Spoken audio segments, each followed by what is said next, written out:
What's going on, guys? Welcome back to another episode of Robbie Sucks. Guess what? Duramax is dead again. If you've been following along on the channel, you'll know that we changed the fuel rail pressure sensor the last time. That was our culprit, along with the fuel filter diaphragm that was leaking and not allowing us to prime the Duramax. Well, now I've popped another code. The truck won't start again, and this time it's for the crank position sensor. So I'm going to try to locate that today and see if that may be the issue. If not, what I fear, and my biggest fear, the CP4 is finally going, and that's going to mean a lot of hard work on the dually.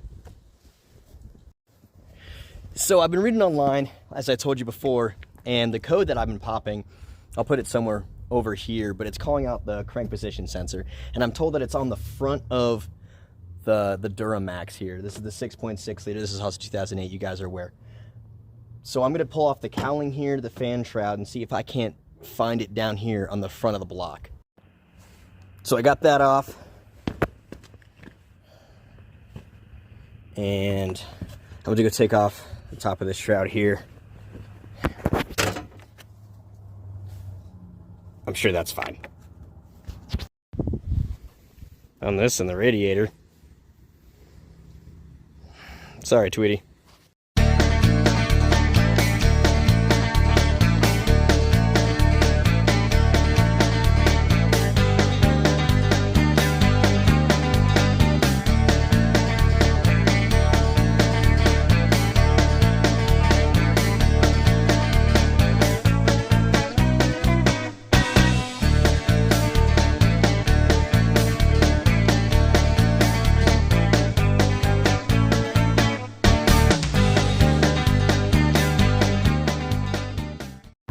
I gotta tell you, I'm so happy I bought this.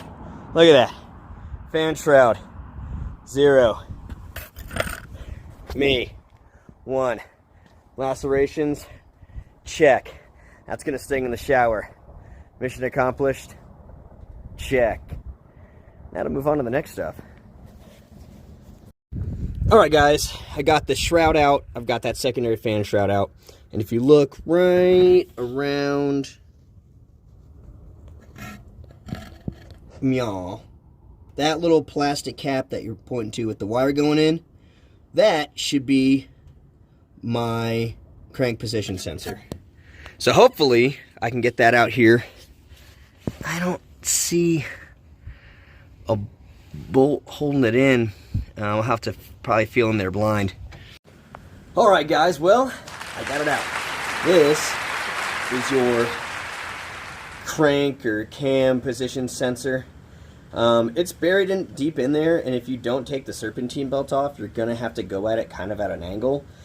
Just so you're tracking, it is a 10 millimeter, and it is very easy to drop this in the cavity just below the sensor. So it took me a little while to fish it out, but I've got everything set in at, what time is it now? In about 2.5 hours. It's not an easy job, but not the hardest job. So now we're going to go see if we can get a new one, and hopefully this is our fix. Fingers crossed.